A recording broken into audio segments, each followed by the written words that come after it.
Bonjour, je m'appelle Mathieu Forget, ou pour les Américains Matt Forget, et, je suis artiste de mouvement et directeur créatif.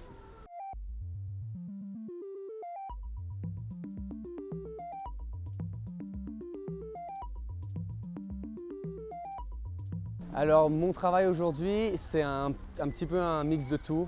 Aujourd'hui je suis venu avec ce terme artiste de mouvement. C'est un mélange de danse, de sport, un peu de photographie et de film aussi. Donc movement artist, artiste de mouvement, ça met tout ensemble et je pense que c'est plus facile à expliquer. Moi, les réseaux sociaux ont été super importants dans ma carrière parce que c'est ce qui m'a un peu lancé. Quand je me suis installé à New York, je ne connaissais pas beaucoup de monde. Et donc j'ai utilisé Instagram pour connecter avec des photographes que je suivais à New York. Et j'ai tout de suite travaillé sur cette idée de collaboration. Je me suis dit, un photographe a besoin de mannequins et un danseur ou mannequin a besoin de photos. Donc pourquoi est-ce qu'on n'essaie pas de venir avec une idée et de créer quelque chose de super cool en mélangeant nos deux mondes. Et donc moi à l'époque, en fait, la première photo qui m'a un peu fait connaître, j'ai fait une photo avec un mec à Chicago qui s'appelle Zach Lipson. Cette photo elle a été virale, elle a été repostée dans le monde entier. Et ce mec m'a dit, mais attends, il faut absolument que je te connecte avec mon pote Eric à New York, qui fait un peu la même chose que toi, qui lui est le fondateur de ce groupe qui s'appelle We Levitate. Tout de suite, on a eu cette hyper belle synergie et connexion. Et je l'ai entre autres aidé, ou je l'aide toujours, à aussi développer cette marque We Levitate. Donc c'est cool que ça nous a vraiment créé une petite communauté de tous ces gens qui s'intéressent à ce type de photo, qui est quand même assez niche, mais très beau et inspirant d'une manière aussi. J'ai un look qui passe un peu partout, mais un style de danse qui passe pas forcément partout. Donc j'ai plus développé ce côté, comment créer mon propre style. Parce que c'est beau de savoir faire un salto ou un Thomas, mais après comment est-ce que tu arrives à bien les mélanger pour qu'ils soient fluides. Et moi dans mon travail c'est quelque chose qui est hyper important. Pour moi il ne faut pas que être hyper fort en gymnastique et faire 600 tours, ça c'est cool. Mais je suis beaucoup plus inspiré par ceux qui arrivent à glisser et à être hyper élégants dans leur mouvement.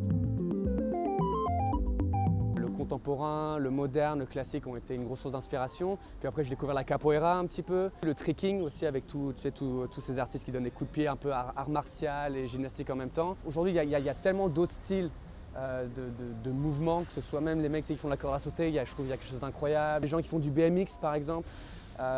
Tout type de discipline qui te demande une concentration et une force physique et un sacrifice pour arriver à ce niveau, je pense m'inspire d'une manière ou d'une autre.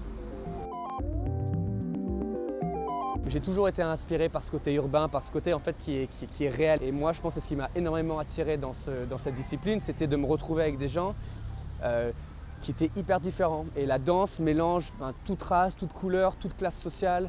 Tu peux très bien être fils de milliardaire comme un fils de parents qui ont SMIG et quand même retrouver cette connexion et partager des moments incroyables. En plus, surtout la danse hip-hop vient vraiment de la rue, vient de New York.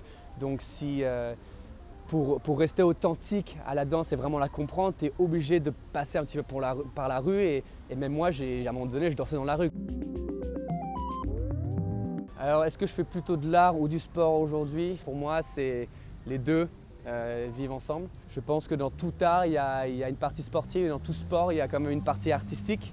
Parce que l'art, que ce soit de la peinture ou de la danse ou du dessin ou quoi que ce soit, demande une certaine rigueur et un travail et des sacrifices que tu retrouveras dans le sport. Mais même dans le sport, pour arriver à un très haut niveau, ça te demande une certaine créativité, une certaine imagination et une touche artistique pour vraiment arriver à tes fins. Donc pour moi, les deux vont super bien ensemble.